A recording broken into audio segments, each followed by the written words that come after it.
Think Gita live Gita निबंध लेखन प्रतियोगिता अशोका आर फाउंडेशन और श्री श्री जगन्नाथ मंदिर के सौजन्य से आगरा के विद्यालय में आयोजित की जाएगी।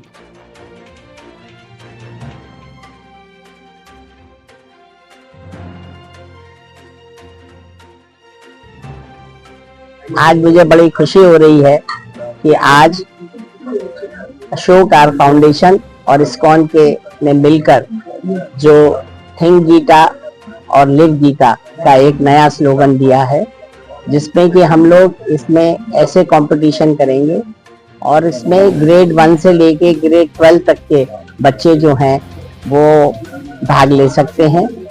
इसके अंदर 4 कैटेगरी बनाई गई हैं। इन चारों कैटेगरी में अलग अलग टॉपिक दिए गए हैं। ये हर स्कूल 15 तारीख से लेके 20 तारीख तक अपने यहाँ अपने तरीके से करेगा और उसके बाद जितनी भी उनकी आंसर शीट्स हैं उनको मैरियट होटल संजय प्लेस में जब भेज देगा, उसके बाद एक जो जूरी बनी हुई है इस्कॉन की, वो आपस में तय करके हर कैटेगरी के अंदर 5 इनाम निकाले जाएंगे। उन 5 में प्रथम, द्वितीय, तृतीय और 2 सांत्वना पुरस्कार। प्रथम को 5100, द्वितीय को 3100 और तृतीय को 2100 और दोनों सांत्वना को 1100 रुपए के पुरस्कार के साथ उनको पार्टिसिपेशन सर्टिफिकेट भी सभी को मिलेगा।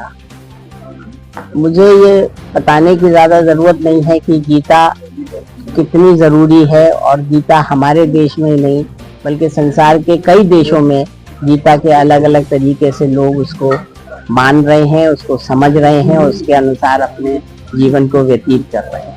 तो ये एक शुरुआत की है जो डॉक्टर रंजना बंसल ने और इस्कॉन ने मिलकर, और मुझे पूरी उम्मीद है कि हम सब स्कूल वाले बच्चों में अभी से जो है वो इस बात की कोशिश करेंगे कि वो गीता में किस तरह से गीता क्या कहती है उसके बारे में उन्हें बताएं, और फिर उसके बाद में हम उनका ऐसे कंपटीशन कराएं। मुझे उम्मीद है कि इस सब तरह से हम लोग बच्चों की मॉरल वैल्यूज में कुछ ना कुछ बेटर कर पाएंगे। बहुत बहुत शुभकामनाएं। A K. Singh, chairperson doctor MPS group of institution. जैसा कि आप जानते हैं कि इस्कॉन, अशोक ऑटोसेल्स और अप्सा के सहयोग से आगरा में एक गीता के ऊपर एक निबंध का कंपटीशन होने जा रहा है। और जैसा कि आप सभी जानते हैं कि आजकल की दुनिया में बहुत सारी समस्याएं हैं, जैसे कि छोटे छोटे बच्चों में स्ट्रेस की समस्या है। जैसे महाराज जी ने भी बताया कि डिसीजन मेकिंग एक बहुत बड़ी समस्या है।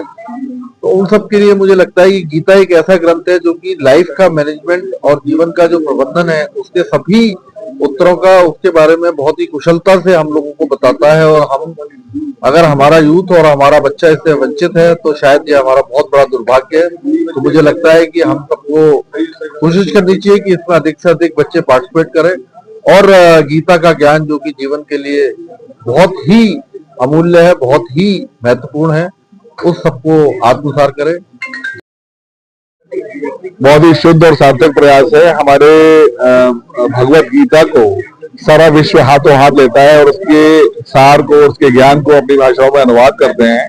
हमारे लिए बड़ा अच्छा समय है जब हम अपने बाल गोपालों को गीता के ज्ञान से अवगत कराएं, क्योंकि गीता के जो संदेश है, उनका जो मूल है, उनके जो सिद्धांत है और जिनका सार है, अगर हमारे छात्र जीवन से बच्चे अपने जीवन में आजमाएं तो मैं समझता हूँ नैतिक शिक्षा के लिए किताब हम लोग अलग से लगाते हैं, उसको लगाने की आवश्यकता ही नहीं है। बच्चे एक अच्छे नागरिक के रूप में अपने आप को तैयार करेंगे। गीता का ज्ञान है कि अगर अच्छा करेंगे तो अच्छा भोगेंगे, खराब करेंगे तो खराब भोगेंगे। तो ये अपने आप में बहुत बड़ा सार है कि बच्चे अपने जीवन में गीता के उपदेश को अपनाएं। और हिंदुस्तान अपने आप में एक विश्वगुरु की डगर पे बढ़ रहा है। इस बात से ही हम लोग आगे बढ़ पाएंगे कि अपने हमारे जो नौनिहाल हैं वो हमारे संस्कृति से, हमारी पुरानी पहचान से, धर्म से, कर्म से अपने आप को गीता का ज्ञान दें। तो ये क्लास 1 से लेकर क्लास 12 तक कोई भी बच्चा, इसमें कोई स्कूल की पाबंदी नहीं है। कोई भी बच्चा चाहे स्कूल में हो चाहे स्कूल में नहीं हो, वो लिखना चाहे गीता के बारे में वो अपने विचार दे सकता है। और वो या तो अपने स्कूलों के माध्यम से दे दे किसी भी स्कूलों में, और नहीं तो होटल मैरियट के रिसेप्शन पर दे जाए। यहाँ पर हम लोग कलेक्ट करेंगे और उसकी जिससे जरा बच्चे प्रमोट हों, तो उसकी एक बहुत सुंदर सी किताब लिखेंगे, सक्सेस मंत्रास फ्रॉम गीता, जो कि बच्चे ही, it will be a book of the children, for the children, by the children, बच्चों के द्वारा लिखी गई, बच्चों के लिए और बच्चों की किताब लिखेंगे। ये विचार बच्चों के ही होंगे, जो उनके लिए वो क्या समझते हैं गीता के बारे में, प्रैक्टिकल एस्पेक्ट। इस उद्देश्य से ये पहला प्रयास करा गया है और ऐसे प्रयास आगे निरंतर हम करते ही जाएंगे, जिससे कि गीता का उपदेश, गीता का सार हम फैला सकें, एक शांति, एक अपनी संस्कृति को आगे बढ़ावा दें। ये शुरुआत आगरा से हुई है देश में पहली बार। कहाँ तक आपका है देखिए, बहुत खूबसूरत है सनातन। अब पहले तो हम ब्रज क्षेत्र में ही रहते हैं, तो और ये चलिए, अब आप लोग पूछ रहे हैं तो मैं बताऊं कि कहाँ से इसकी शुरुआत हुई। इसकी शुरुआत यहाँ से हुई कि हमने एक कॉफी टेबल बुक, जो अभी आपको शायद 2-3 महीने में, हो सकता है ताज महोत्सव में लॉन्च हो जाए, coffee table book of Agra के लिए हम लोग ने प्रयास करा, मैंने और हरविजय जी ने। हाँ, तो फिर हम इसकी हिस्ट्री पर गए, तब ये पता चला कि आगरा तो बहुत पुरातन त्रेता युग से आगरा है। यहाँ पर भगवान परशुराम, वेद व्यास जी, श्रृंगी ऋषि, जिनके यहाँ हवन हुआ तो रामचंद्र जी पैदा हुए। फिर जब वो वनवास में थे, वो यहाँ पर रहे। कृष्ण भगवान का जो मामा का घर है बटेश्वर, कितनी हिस्ट्री है आगरा की।